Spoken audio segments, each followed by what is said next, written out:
Aspire to upgrade your living with Arihant Advika, Sector 9, Vashi. Upgrade to iconic residential tower.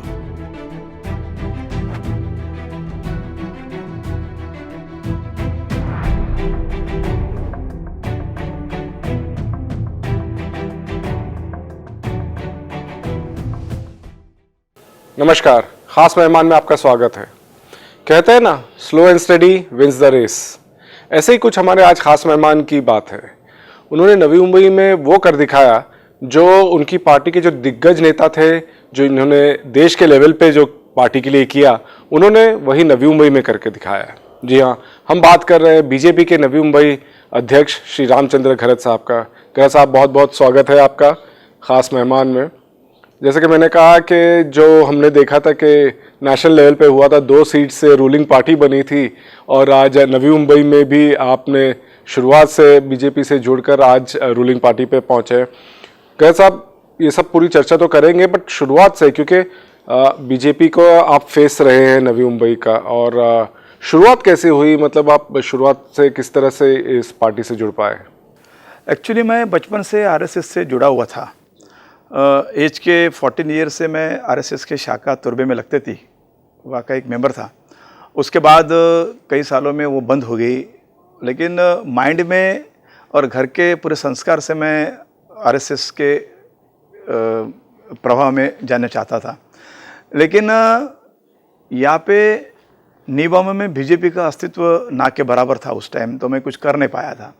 Businessman था, business कर रहा था, तो business करते करते दिक्कतें आने लगी कि कोई पार्टी का लीडर आने लगा, मेरे साइड पे कुछ बंद जैसा करने लगा, कुछ दादागिरी करने लगे, तो फिर उनको जवाब देना था, और जवाब देने के लिए मेरे को किसी पार्टी के साथ जुड़ना था।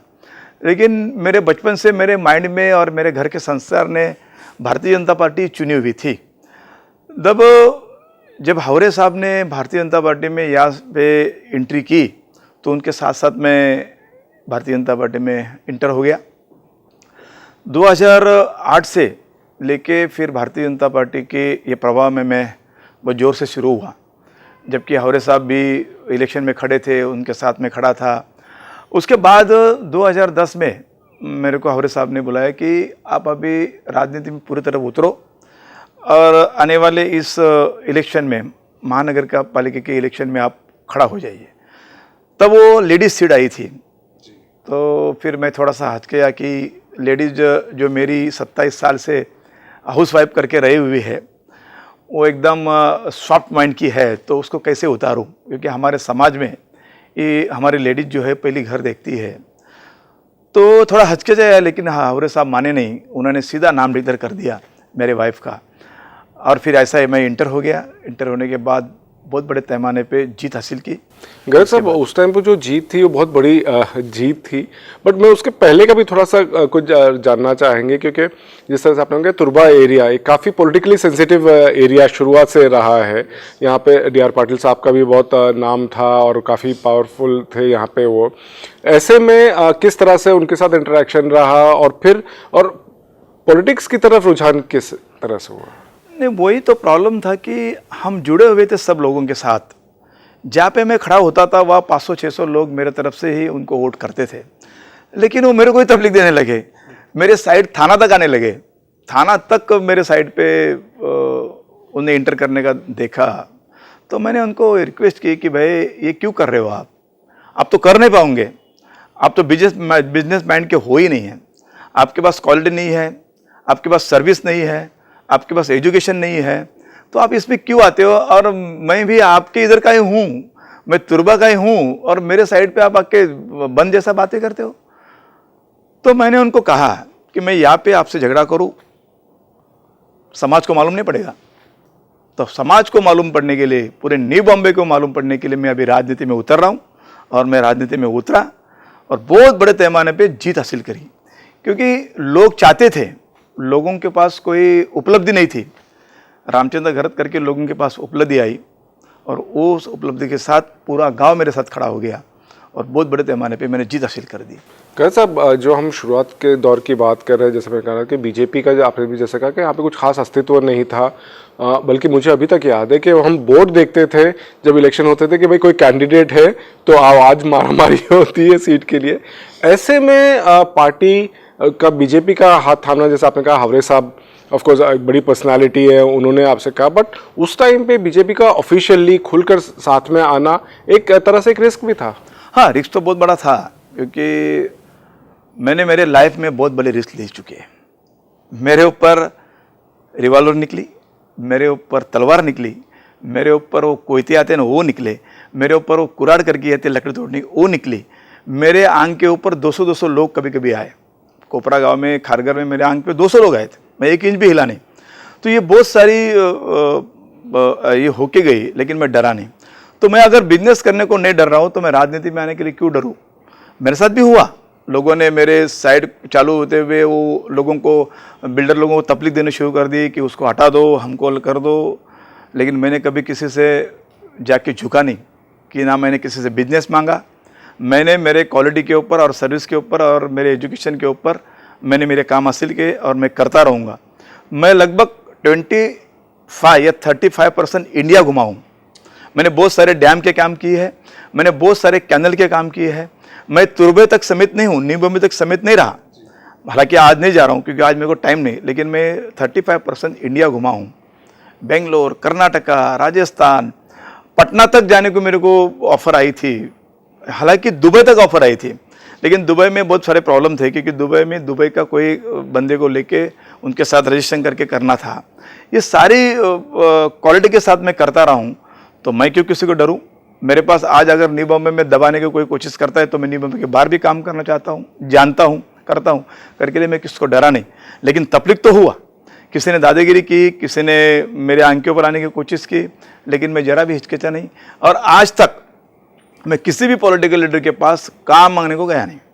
मेरे ऊपर इतने संबंध है, मेरे सीएम थे, सब कुछ थे, लेकिन मैंने उनसे साथ कभी काम मांगा नहीं, क्योंकि मेरे में क्वालिटी है, मेरे में हिम्मत है, तो मैं करके बताऊंगा, मैं करूंगा। आज भी मैं करके बताता हूं और मैं भी कर रहा हूं। किसी के साथ, किसी लीडर के साथ मैं काम मांगने को जाता नहीं हूँ। तो जिस तरह से आपने पहली बार चुनकर आए पालिका में, उसके बाद का दौर कैसा रहा, क्योंकि ऑब्वियसली रूलिंग में तो नहीं थे, बहुत ही नाम के लिए सीट थी, वो दौर किस तरह रहा? बहुत सारे तकलीफ का दौर रहा, क्योंकि मेरी वाइफ एकदम नई आई थी, उनको टीच करना पड़ता था, वो गठनिदा थी और उनको बोलना पड़ता था, तो टीच करना पड़ता था। हम लोग 12-12 बजे तक दोनों उस काम में लगे रहे, उनको अच्छा तरह टीच किया। हर सब्जेक्ट को बोलने के लिए, भले उनको डायरेक्ट नहीं आता था, लेकिन लिख के दे के वो सब बराबर बोलती थी। और सत्ताधारी लोगों को, जिनको मैंने हराया, उनको लगता था कि इनको कैसा नीचे गिराए। बहुत प्रयास किए, बिजनेस में प्रयास किए, राजनीति में प्रयास किए, और बहुत सारी तकलीफें उस टाइम के महापौर हमको देते थे, हमारे इंसल्ट करते थे। हमारे गांव के लोगों को विकास के धारा में लेके जाने के लिए तकलीफ होती थी। मैंने कुछ भी काम निकाला तो उस काम को ना होती थी। छोटा सा 6 लाख का काम भी मेरा बंद करने को देखा था, और बंद भी किया था बहुत बार। तो गंदी राजनीति तुर्बा में उस टाइम खेली गई। मेरी वाइफ एकदम सीधी और सिंपल है, जो गांव के लोगों को बहुत पसंद है कि ये जो लेडी है वो एक सिंपल और सीधी और सिंपल लिविंग में रहते हैं हम लोग। बोलने में मैं तो मेरा बड़प्पन नहीं कर रहा हूँ, लेकिन बोलना भी ज़रूरी है कि 2010 में सबसे रिच कैंडिडेट विजया घरत थी। उस टाइम पेपर वाले ने, मीडिया वाला ने बोला कि सबसे रिच घराना है, लेकिन सिंपल है, लिविंग सिंपल है। आज भी हम लोग सिंपल लिविंग में चलते हैं। आज भी हम बच्चे से लेके बूढ़े तक के लोगों से बात करते हैं, झुक के बात करते हैं, वही हमारा एसेट है, और उसके तरफ से हम लोग चल रहे हैं। लेकिन तकलीफ तो बहुत उस टाइम दी गई सत्ताधारी लोगों ने, लेकिन उसके ऊपर हम मात करके आगे निकल गए, और आज मैं इस जिले का अध्यक्ष हूँ। ये अध्यक्ष जिस तरह से आप बनाए गए, पार्टी ने ये जिम्मेदारी किस तरह से दी आपको? 2010 में पार्टी मेरे को जिम्मेदारी दे रही थी, तो मैंने रिस्पेक्ट के साथ उनको बोला कि मेरी वाइफ अभी नई कॉर्पोरेटर हुए, उनको टीच करना पड़ता है, उनके साथ मेरे को बैठना उठना पड़ता है, उनको सिखाना पड़ता है, तो मैं अभी इसके काबिल नहीं हूँ। मेरा बिजनेस भी है और मेरे को भी कुछ सीखना है, तो मैं अध्यक्ष होने के अभी तक मेरे को खुद को काबिल नहीं लग रहा हूँ। इसके लिए मैंने 2010 में ना बोला। उसके बाद उन्होंने वापस 2010 के बाद और एक अध्यक्ष चुना गया रेड्डी साहब को। उस टाइम रेड्डी साहब और हम लोग हमारे साहब के साथ बैठे। उन्होंने रिश्ते के साथ मैंने बोला कि अभी भी और मेरे को सीखना बाकी है, तो मैं अभी भी अध्यक्ष नहीं बनना चाहता हूँ, रेड्डी साहब को बना लो। तब रेड्डी साहब को बनाया गया, तो मेरे को दोनों के टर्म में जनरल सेक्रेटरी करके आप रहो करके उनको बोला था। उसके बाद मैं खुद ही पॉलिटिक में मतलब नगर सेवक हो गया, गट नेता हो गया। तो मैंने सोचा कि अभी तो पूरी तरह ध्यान देना पड़ेगा। तो वापस मेरे को फिर बोला गया कि आप अध्यक्ष बनो, तो मैं अध्यक्ष हो गया। और मेरे को खुद के ऊपर अभिमान है, प्राउड फील हो रहा है कि महाराष्ट्र में 2 ही अध्यक्ष डबल टर्म में आ गए। एक प्रशांत ठाकुर जी आ गए क्योंकि उनका जिले के 2 भाग हो गए, तो उनको डबल टर्म मिली, और एक मेरे को डबल टर्म मिली। और मैं भारतीय जनता पार्टी का एक सच्चा कार्यकर्ता, एकनिष्ठा कार्यकर्ता करके मैं काम कर रहा था, उसका ये पोस्ट पावती मेरे को मिला। और आगे जाके भी मेरे को बहुत अच्छा वातावरण इस नई मुंबई में काम करते समय लग रहा है, ऊपर का भी सपोर्ट अच्छा है। तो मेरे को खुद को ही प्राउड फील हो रहा है कि मैं एक भारतीय जनता पार्टी का सच्चा कार्यकर्ता बन चुका हूँ। आपका सेकेंड टर्म मिलना तो एक बहुत बड़ी बात थी, वो उस पर भी हम चर्चा करेंगे। बट उसके पहले जिस तरह से पॉलिटिकल चेंजेस नवी मुंबई में दिखने को मिले, और फिर बीजेपी शिवसेना मिलकर जो पालिका के चुनाव में जिस तरह से हुआ, युति वगैरह हो रही थी, बातें हो रही थी, इसमें आपको क्या दिख रहा था पॉलिटिकली? एक्चुअली हम लोग युति के माध्यम से चल रहे थे ना, उसमें थोड़ा को हम लोग पीछे हट गए। बात ऐसी है सर कि आने वाले इलेक्शन में हम लोग युति में चलने वाले हैं, फिर 60 सीट हम मांगेंगे, 50 में किधर तो हम लोग रुकेंगे। तो हमने तैयारी ही 60 सीट की थी कि 60 सीट के मेन कार्यकर्ताओं को हमने बोल के रखा था कि आपको आगे बढ़ना है, हमारे पार्टी से आपको आगे बढ़ाने का संकेत मिल चुका है, तो आप काम करते रहिए। तो वो तबलीग से मैं 60 तक सीमित रहा। अगर वो युति नहीं अगर बोला जाता, आपको अकेले लड़ना बोला जाता है, तो मैं 111 पे तैयारी करता, तो मैं फिर 60 पे सीमित रह गया। उसके बाद फिर हमारे दादा नाइक साहब हमारी पार्टी में आ गए, तो वो जो 60 सीट मैंने तय किए थे, उसमें से फिर सिर्फ 22 या 23 सीट रह गए, बाकी में सब नगर सेवक बन के वहाँ से हमारी पार्टी में आ गए। तो अभी तो फिर मैं ज़्यादा न बोल के 22-23 पे सेटअप हूँ, क्योंकि फिर उसके बाद के जो मैंने तैयारी नहीं की, तो दादा गणेश नाइक साहब और मंदाताई मात्रे, इन दोनों का साउंड यहाँ पे वो जोर का है, तो वो हिसाब से वो भी आगे देख रहे हैं। मैं सिर्फ फिर 22-23 पे सीमित रहा हूँ, क्योंकि उन्हीं लोगों को मैंने जो काम करने को बोला था, उन्होंने जो काम शुरू किया था। तो पार्टी को अगर युति के माध्यम से हमको लड़ना था, तो हम 25 और 30 के बीच में किधर न किधर रुकते थे। 60 तो हम जीत नहीं पाते थे, हमारी सत्ता जरूर आती थी, लेकिन फिर भी एक ताकत बढ़ गई नाइक साहब आने के बाद। आज मेरे पास 63 नगर सेवक है, और बहुत बड़े पैमाने पे और नगर सेवक बढ़ने का चांस है। आज हमारा स्टडी जो चल रहा है, हमारी जो स्ट्रैटेजी चल रही है, उसमें हमारे स्टडी में ऐसा दिख रहा है कि 70 to 80 के बीच में हम लोग किधर तो अभी आ जाएंगे। तो एक बहुत बड़े पैमाने में जीत भारतीय जनता पार्टी पे हो गया, ऐसा मेरे को लगता है। गणेश साहब, ये नायक साहब आने के पहले मंदाताई बीजेपी में आई, वो एक पहला बूस्ट मिला है। एमएलए पहली बार यहाँ पे बीजेपी के एमएलए बने, वो उस टाइम पे किसी ने सोचा नहीं था कि इस तरह का भी हो सकता है। 2014 में मोदी साहब की लहर आ गई, उस लहर में बहुत बड़ा फ़ायदा हमको हुआ। मैं तो ये तो मानना पड़ेगा, क्योंकि मंदाताई जैसे आई हमारी पार्टी में, तो जब मंदाताई को लेना था तो मेरे को पूछा गया, मैंने बोला कि बहुत अच्छा है, मंदाताई ने एमएलसी का काम किया है, महाराष्ट्र की राष्ट्रवादी की महिला की अध्यक्ष रही है, तो बहुत बड़ा नॉलेज है उनके पास। 95 से वो आज नगर सेवक के रूप से काम कर रही है, तो एक अच्छे कार्यकर्ता अपने को मिल रहे हैं, तो आप बिंदास उनको लीजिए। क्योंकि अगर वो नहीं आती तो शायद मेरे को ही मिलना था, लेकिन मैंने वो नहीं सोचा।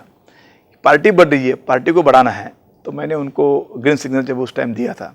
उसके बाद आपने देखा कि युति भी नहीं हुई और मंदाताई जीती, और एक बहुत बड़ी उपलब्धि नई मुंबई में हमारे लिए मिली, क्योंकि हमारी आमदार आई। आमदार आने से हमको बहुत सारे काम, विकास का जो विज़न है उसमें करने को चांस मिले। और उस टाइम से फिर बीजेपी आहिस्ता आहिस्ता हम लोग ऊपर लेके जा रहे थे। मेरे को अध्यक्ष बनाया गया, फिर 6,000 6,500 की टीम मैंने बनाई। हालांकि उस टाइम भारतीय जनता पार्टी में आने के लिए लोग डर रहे थे, क्योंकि यहाँ पे प्रशस्त राष्ट्रवादी का प्रशस्त था, यहाँ पे शिवसेना का बहुत जोर से प्रशस्त था, तो बीजेपी को आने को डर रहे थे।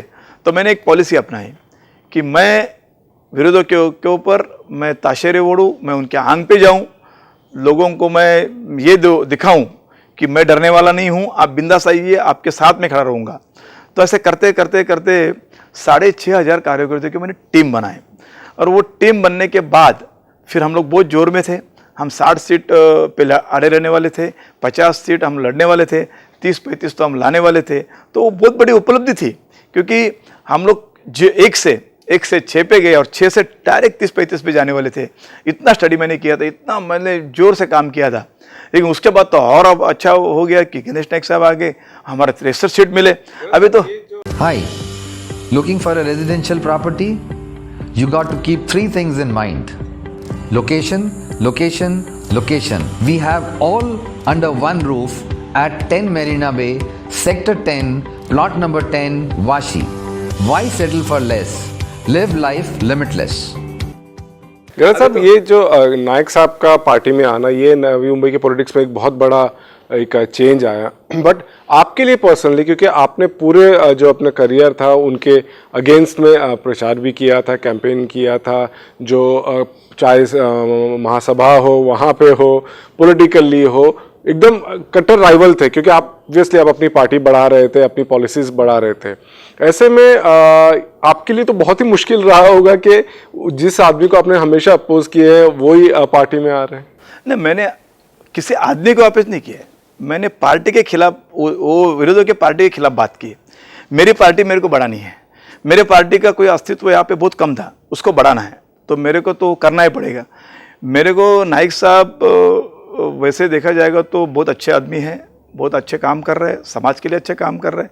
मंदाता बहुत अच्छी लेडी है, समाज के लिए बहुत अच्छा काम करते हैं, रात को 3-3, 4-4 बजे तक लोगों के फ़ोन लेती है। लेकिन मेरे को पार्टी संभालनी है, मेरी पार्टी देखनी है। मेरे पार्टी को अगर मैं गणेश नायक बहुत अच्छा आदमी है ऐसा मैं बोलते जाऊंगा, मैं बहुत अच्छे काम कर रहा है राष्ट्रवादी, तो मेरे पार्टी में कौन आएगा? तो मेरी पार्टी बढ़ानी है, तो मेरी पार्टी बढ़ाने की वो मेरी पॉलिसी थी, वो पॉलिसी मैंने वहाँ पे रखी, और उससे मेरे पार्टी को बहुत फ़ायदा हुआ, क्योंकि उस पर मेरे न्यू बॉम्बे के पार्टी में मेरा जोश बढ़ गया, 6,500 की मेरी टीम बन गई। तो वो तो मेरा एक पॉलिसी था, तो पॉलिसी की तरफ मैं चल रहा था। आज गणेश नायक साहब आए हैं, उनका मैं रिस्पेक्ट करता हूँ, मंदाताई का मैं रिस्पेक्ट करता हूँ, मेरे पार्टी से जुड़े हुए हैं, और मेरे पार्टी से जो जुड़ता है उसका मैं रिस्पेक्ट करना मैं जानता हूँ। और बहुत बड़ी ताकत दोनों के साथ में है, मंदाताई के साथ में भी आते समय बहुत बड़ी ताकत थी, और गणेश नायक साहब की तो बहुत बड़ी ताकत है, क्योंकि उनके साथ 52 नगर सेवक मेरे पार्टी से जुड़े, वो सारे एमएलए थे, संदीप नाइक जी वो मेरे पार्टी से जुड़े, नाइक साहब मिनिस्टर थे वो मेरे पार्टी से जुड़े, तो बहुत बड़ी ताकत बढ़ गई। तो मेरे को अच्छा है कि मैं अध्यक्ष हूं और उस अध्यक्ष के पार्टी की ताकत निभाने में इतनी बड़ी। तो ऐसे में गलत साहब, जैसे कि आपने कहा कि जब मंदाताई भी आई, अगर वो नहीं आती तो एमएलए का टिकट आपको मिलता, अब नायक साहब भी आ गए तो ये कॉन्स्टिट्यूंसी भी गई, ये कॉन्स्टिट्यूंसी गई, तो पर्सनली आपके लिए जिस तरह से आपका करियर बढ़ रहा था, अध्यक्ष तो बन गए थे, एमएलए का टिकट का भी था। सर पहले तो बात ये बोलो कि मैं बहुत बड़ी महत्वाकांक्षा लेके राजनीति में नहीं आया हूँ कि मेरे को ये मिलना चाहिए, वो मिलना चाहिए। मैंने 2 बार तो आपको बोला कि अध्यक्ष पद छोड़ भी दिया था, क्योंकि मैं उसके कैपेबल नहीं था। तो बहुत बड़ी महत्वाकांक्षा मेरी तो है नहीं, मेरी पार्टी बढ़नी चाहिए, यही मेरी महत्वाकांक्षा है, और दोनों एमएलए मेरी पार्टी को बढ़ा रहे, यही मेरी महत्वाकांक्षा है। आगे भी दोनों ही चलते रहे, दोनों ही एमएलए मिले, मेरे को कोई टेंशन नहीं, खाली मेरी पार्टी बढ़नी चाहिए, यहाँ पे मेरी पार्टी का नंबर 1 आना चाहिए, यही मेरी सोच है। कोई महत्वाकांक्षा नहीं है कि मैं बहुत बड़ा लीडर बनूं, मैं बहुत बड़ा एमएलए बनूं, या तो मैं मिनिस्टर बनूं, ऐसी कोई महत्वाकांक्षा मैं रख के नहीं आया हूं। मैं मेरा काम करते जा रहा हूं, मेरे जो मेरी जवाबदारी मेरे को दी गई, उस जवाबदारी पे खरा उतरना मेरा काम है। गलत साहब, यही जो आपका पार्टी का काम है, मेरे ख्याल से यही आपके पार्टी के बड़े लीडर्स को दिखा कि जो बीजेपी में नॉर्मली नहीं होता कि आपको सेकेंड टर्म दिया गया एज अध्यक्ष, जबकि नॉर्मली ये माना जा रहा था कि नायक साहब आ गए हैं तो अब कोई नए अध्यक्ष होंगे, उनके कोई खास लॉयलिस्ट को अध्यक्ष बनाया जाएगा, लेकिन रामचंद्र घरत को फिर से एक्सटेंशन मिला। एक्चुअली ना दोनों का मैं खास हूँ, तो मैं इसके लिए दोनों मेरे को कोई अपोजिट करते, मेरे बात नहीं करते हैं। दोनों को लगता है कि रामचंद्र चला रहा है, ठीक से चला रहा है। भारतीय जनता पार्टी का संगठन चलाना इतना इजी काम नहीं है, क्योंकि ये संगठन में बहुत सारी जवाबदारी आती है, बहुत सारे काम रहते हैं, और वो मैं करते जाता हूँ।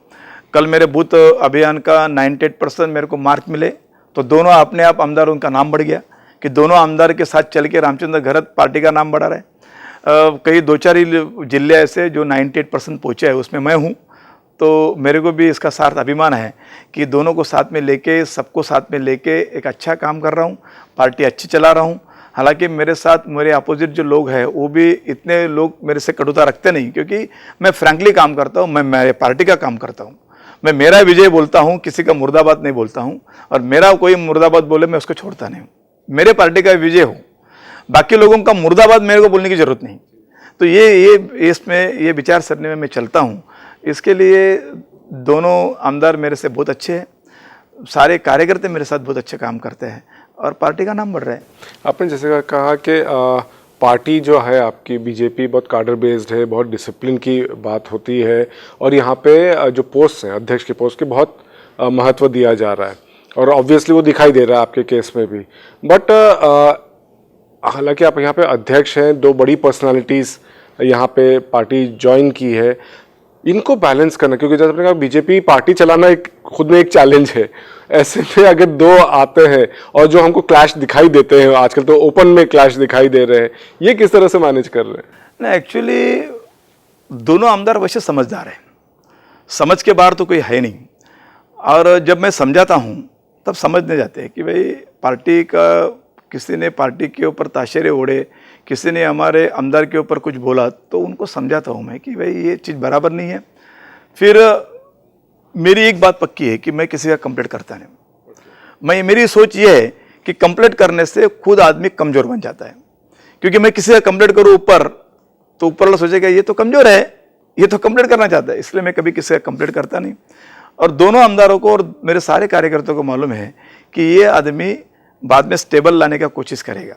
2-4 दिन उस टाइप का कोई स्टेटमेंट जाता है, थोड़ा सा तनाव दिखता है, लेकिन उसके बाद वो तनाव निकल जाता है। मैं समझाता हूँ सामने वाले को कि ये आपने जो बात कही मीडिया से वो थोड़ी गलत थी, आपको सुधारना पड़ेगी, हमको फर्स्ट रेफरेंस पार्टी को देना पड़ेगा, पार्टी इज़ द बेस्ट, ऐसा अपन सोचते हैं, तो ये बातें हम लोग करेंगे नहीं। तो आहिस्ता आहिस्ता दोनों स्टेबल होके, कोई भी मतलब हमारे दोनों आमदारी नहीं, कोई भी कार्यकर्ता स्टेबल होके फिर अपने काम पे लग जाता है और पार्टी के लिए अच्छा काम करते हैं। खैर साहब, अभी बोल रहे हैं, आप समझाने की कोशिश करते हैं, लेकिन लगातार दिखता है कि हर थोड़े दिन में कुछ ना कुछ ऐसे डेवलपमेंट्स होते हैं। अभी बीच में मंदाताई ने पब्लिक प्लेटफॉर्म पे तक कह दिया है कि मुझे अपनी ही पार्टी के लीडर से तकलीफ हो रही है।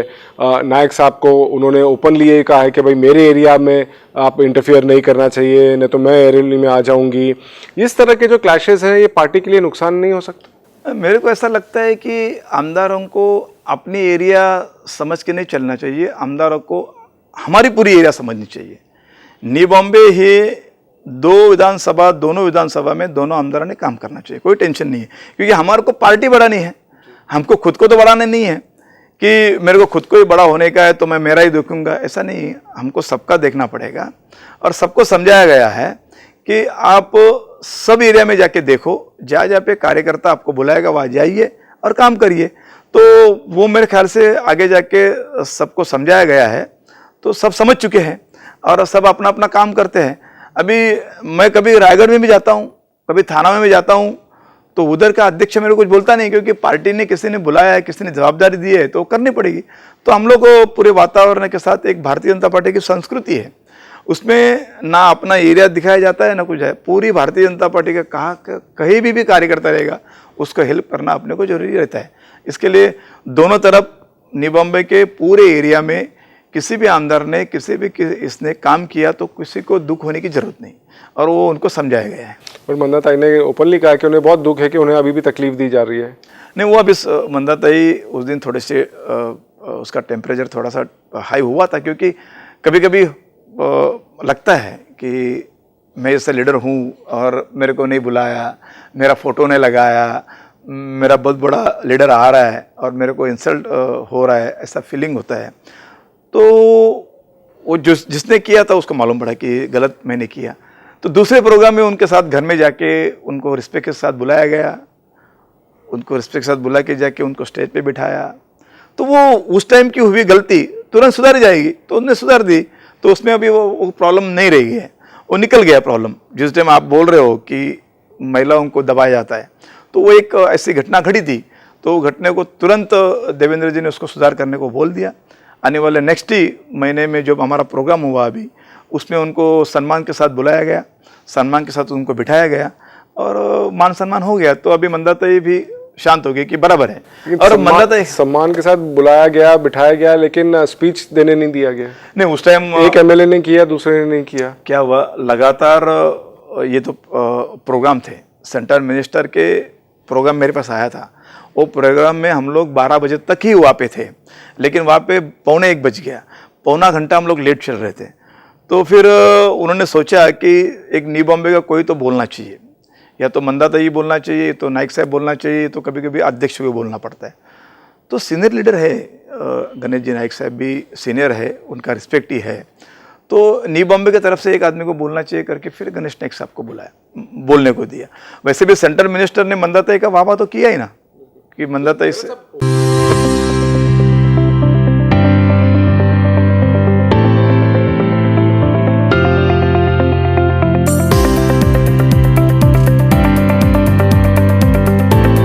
गरज साहब, ओवरऑल बात ये चल रही है कि आपसे इसलिए पूछा जा रहा है क्योंकि आप पार्टी के हेड हैं यहाँ पे, और ये क्लैशेस कोई ना कोई बात को लेकर कुछ ना कुछ होते जा रहा है, और ऐसा लगता है कि कंपटीशन है, वो उनको दबाने की कोशिश करते हैं, कभी उनको दबाने, जैसे आपने कहा कभी फोटो में कभी फोटो आता नहीं है बैनर में, आपके फोटो कभी कभी गायब कर दिए जाते हैं बैनर से।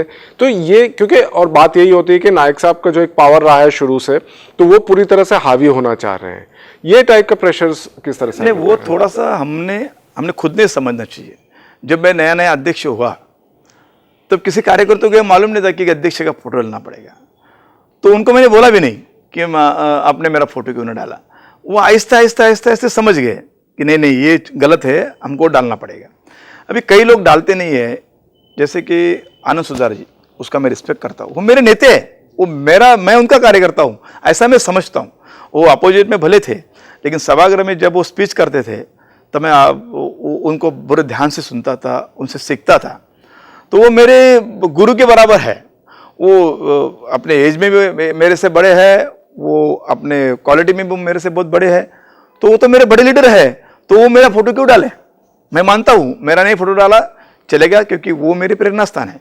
वो बहुत अच्छा स्पीच करते हैं, मेरे को सिखाते हैं। प्रोटोकॉल के हिसाब से अध्यक्ष हो आप? हाँ ठीक है, प्रोटोकॉल एक जगह पे है, लेकिन वो समझना उनका काम है। लेकिन फिर भी मैं नहीं सोचता हूँ कि उन्होंने कुछ गलत किया है। मैं ये सोचता हूँ कि वो बहुत बड़े लीडर है, उनसे मेरे को कुछ सीखने को मिलता है। वो मेरे इस कामकाज में कभी भी किधर इंटरफेयर नहीं कर रहे हैं, बड़े लीडर होने के बावजूद। तो उनकी तो रिस्पेक्ट मेरे दिल में हमेशा रहेगी। वो फोटो डाले या न डाले उससे मेरा कोई नहीं सरा। मेरा न डाले तो भी मेरा कोई प्यार कम नहीं होगा, और डालेगा तो भी मेरा प्यार कोई कम नहीं रहेगा। लेकिन डालेगा तो भी उसके नीचे मेरा फोटो होना चाहिए, ऐसा मैं मेरी सोच रखता हूँ। क्योंकि वो आज पद पे नहीं है, लेकिन वो बहुत बड़ी चीज़ है, उससे बहुत बड़ा कुछ फ़ायदा मेरे को कर सकता हूँ मैं। तो मैं उनके ऊपर कभी जाना नहीं चाहूँगा। आनंद सुतार जी मेरे लीडर है, ऐसा मैं समझता हूँ। उनके नीचे भी फोटो मेरा चल जाएगा, मेरे को कोई प्रॉब्लम नहीं। बहुत बड़ा स्टेटमेंट है आपका ये। गरज साहब, ये जो बात कर रहे हैं हम क्लैशेस का, आगे चुनाव आने वाले हैं महानगर पालिका के। ऑब्वियसली जैसे आपने कहा कि नायक साहब के नगर सेवक आ गए तो आप लोग रूलिंग पार्टी बन गए, बट ये डायरेक्ट होगा पहली बार अगर आप इलेक्शन जीतते हैं कि बीजेपी डायरेक्टली इलेक्शन जीतकर जो आप जिसका प्रयास कर रहे हैं। पर ऐसे में अगर ये क्लैशेस जिस तरह से चल रहे हैं और हर आदमी अपने कैंडिडेट्स प्रमोट करने में लगा हुआ है, बेलापुर का उनका कहना है कि हम डिसाइड करेंगे, एरोली से उनका कहना है कि उनका तो कहना है कि नवी मुंबई से हम डिसाइड करेंगे, ऐसे में ये डिसीजंस किस तरह से लिए जाएंगे? एक्चुअली ना, हमारे इस पूरे डिसीजन लेने के लिए कोर कमेटी होती है। जिस कोर कमेटी ने हमारे दादर के मीटिंग में, जहाँ पे मंदाताई था, मैं था, नाइक साहब थे, कोर कमेटी के सदस्य थे, चंद्रकांत दादा थे, देवेंद्र जी उपाध्याय जी थे, हमारे सतीश जी ढूंग थे, एक कोर कमेटी के सदस्य थे। उस टाइम में कोर कमेटी ने ये सोच लिया कि दादा गणेश जी नाइक साहब इस कैंपेन के लीडर रहेंगे, सह प्रमुख मंदाताई रहेगी, मैं रहूँगा, और हम लोग चल के ये काम करेंगे। लेकिन जब भी डिसीज़न लेना होगा, फाइनल डिसीज़न लेना होगा, उस टाइम एक कोर कमेटी रहती है। वो कोर कमेटी को हर कैंडिडेट को एक्सप्लेन करना पड़ेगा, भले नाइक साहब हो, मैं हूँ या मंदाताई हूँ, ये कैंडिडेट अपने को क्यों चाहिए, इसके साथ लोगों का कैसा बता, ये सब पूरा देखा जाएगा। उसके सामने ही फिर वो कैंडिडेट तय हो जाएंगे। एक बार कैंडिडेट तय होने के बाद हम सबको मिलकर काम करना है, ये बात तय है। क्योंकि ऊपर से सेदार साहब है हमारे इस इलेक्शन कैंपेन के लीडर, वो और सब लोग हम बैठ के एकदम बड़े हंसते खेलते हुए हम लोग ये सब करेंगे। आज कुछ होता होगा, क्योंकि आज बहुत सारे लोग आते हैं, मेरे को चाहिए, मेरे को चाहिए, मेरे को चाहिए। हम किसको बोल नहीं सकते कि आपको नहीं, आपको नहीं, आपको मिलेगा, ये आज बोल नहीं सकते।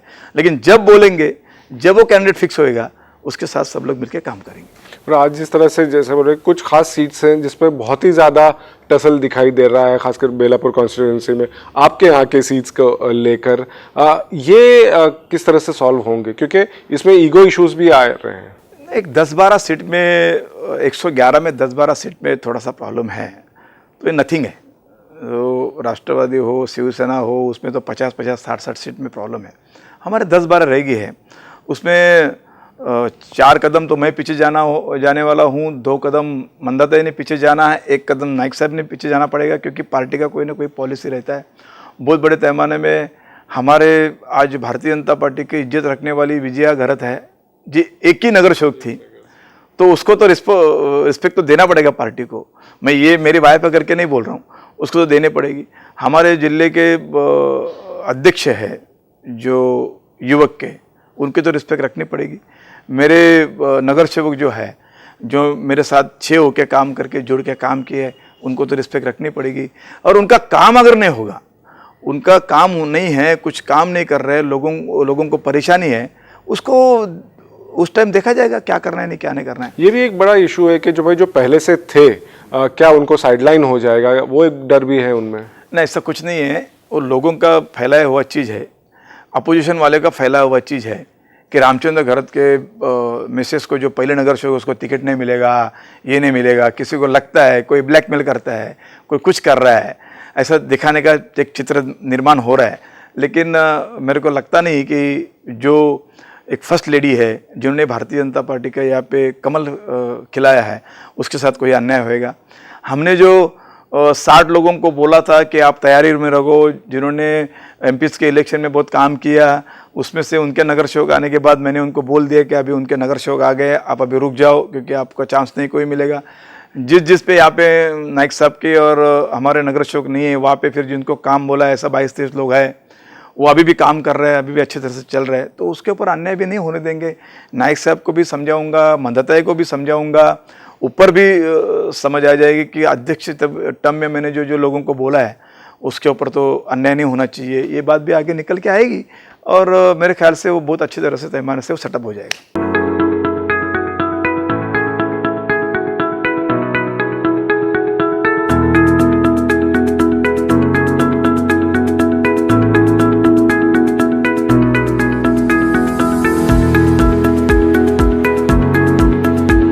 पॉलिटिकली किस तरह से देख रहे हैं कि ठीक है, बीजेपी बहुत पावरफुल हो गई नाइक साहब के आने के बाद से, बट फिर बहुत कुछ आउटगोइंग भी हुए, काफ़ी बड़े बड़े जो लीडर्स थे उन्होंने नाइक साहब का साथ छोड़ दिया है। अब वो एक सेटबैक देखते हैं, क्योंकि जिस तरह से बेल्ट है, थाने में इंडस्ट्रियल बेल्ट का जो है, झोपड़पट्टी का एरिया है, वाशी में तक हुआ है, ये काफ़ी दिग्गज नेता थे जिनका सपोर्ट पे नाइक साहब आते थे। ये सब जाने से आपको लगता है कुछ सेटबैक होगा? मेरे को तो लग तो नहीं रहा है, क्योंकि मैंने फिर देखा, सोचा, समझा, ये सारे लोग हमेशा नाइक साहब को ब्लैकमेल करते थे। ये इस काम के लिए ब्लैकमेल, उस काम के लिए ब्लैकमेल। तो एक्चुअली नाइक साहब भी उनसे परेशानी था। मैंने जब बातें खुली बातें मालूम पड़ी, तो बहुत पैमाने पे ब्लैकमेल करने के कर करके आगे निकल रहे थे। कि लास्ट टाइम 49 या 52 शायद राष्ट्रवादी के थे, तो उनको कट टू कट चल रहे थे वो। फिर उसके बाद वो अपक्ष आए, फिर उसके बाद वो कांग्रेस जुड़ी करके वो ठीक से चल रहा था। लेकिन जब कट टू कट चलने के टाइम में ये लोग उनको ब्लैकमेल 5 साल तक ब्लैकमेल किया, परेशान हुए थे नाइक साहब। तो नाइक साहब को भी एक चीज़ अच्छी मालूम पड़ी कि ये ब्लैकमेल करने वाले लोगों को आने वाले टाइम में उनको सपोर्ट नहीं करना चाहिए। अभी भी 2-4 लोग हैं जो ब्लैकमेलिंग करते हैं कि हम उसमें जाएंगे, हम उसमें जाएंगे। नाइक साहब तो बड़े लीडर है, उनको तो मैं सलाह नहीं दे सकता हूँ, क्योंकि उनके पाँव के नीचे लोग बहुत सारे रहने वाले हैं, उनको हम लोग क्या सलाह दे सकते हैं। लेकिन 1-2-4 और लोग हैं जो ब्लैकमेलिंग का सोच रहे हैं, उनको नाइक साहब ने उनको भी अभी सीख देनी चाहिए, क्योंकि आने वाले टाइम में भारतीय जनता पार्टी की तरफ से जो भी लोगों का, नागरिकों का विकास का जो काम हो रहा है, डेवलपमेंट का जो काम हो रहा है, उससे नाइक साहब बहुत बड़े आगे निकल जाने वाले हैं। या से 70 या 75 या 80 तक सीट हम लोग लेके आ रहे हैं। बहुत बड़ी पैमाने पे हमकी जीत होने वाली है।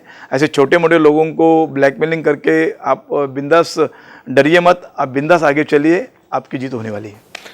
ये भी कहा जाता है कि जो लोग छोड़ देते हैं उनके बारे में कहा जाता है कि भाई गुंडे हैं, ब्लैकमेलर्स हैं। जब तक साथ में थे तब तक सब सही था।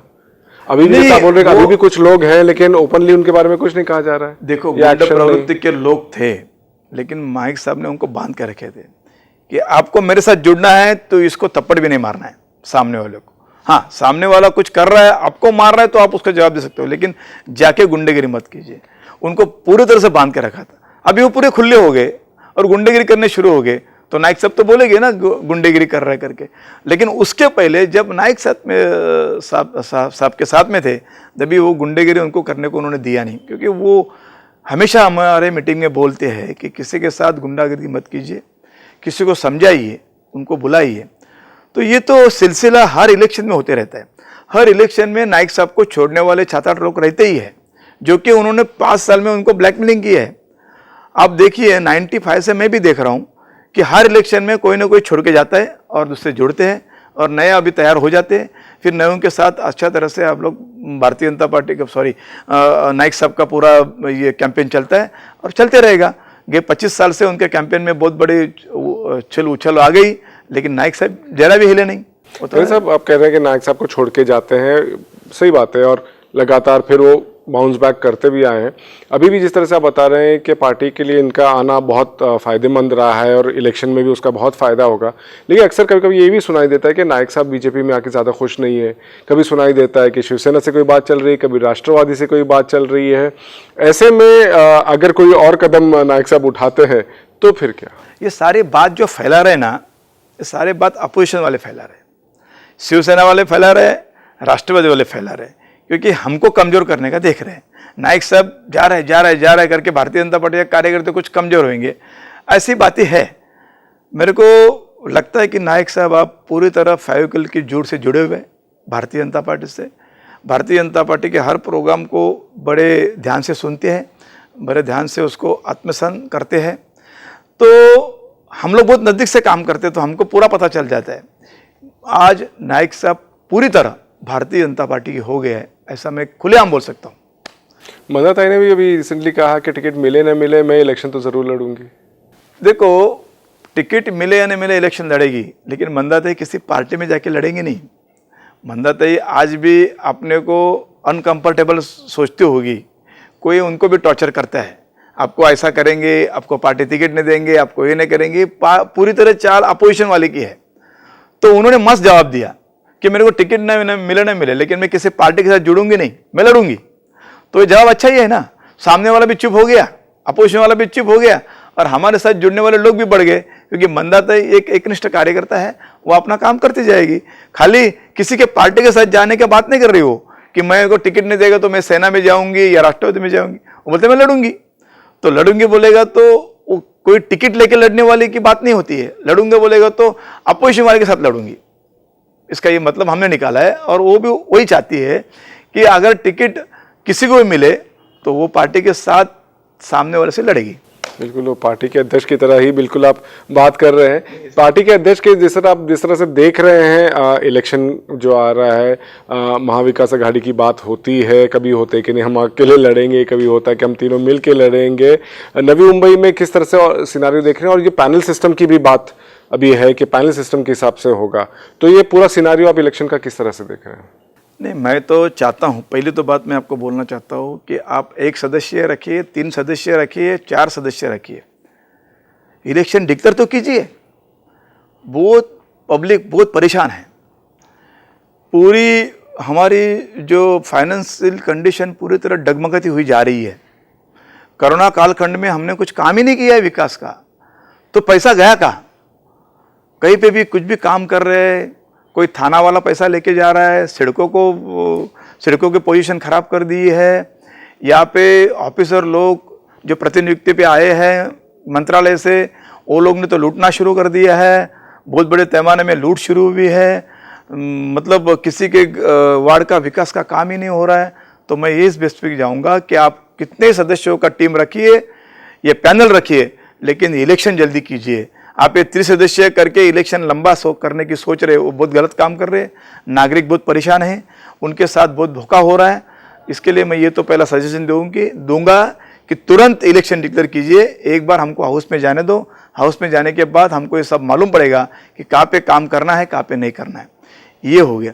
दूसरी, महाआघाड़ी बने या ना बने, हर टाइम अभी नाइक साहब हमारे साथ में हैं। 95 से आज तक के हर इलेक्शन में नाइक साहब एक तरफ और सारी पार्टियां एक तरफ, ऐसे इलेक्शन हो चुके हैं। लेकिन उसी सारे इलेक्शन में उन्होंने, नाइक साहब ने वन साइड बाजी मारी हुई है।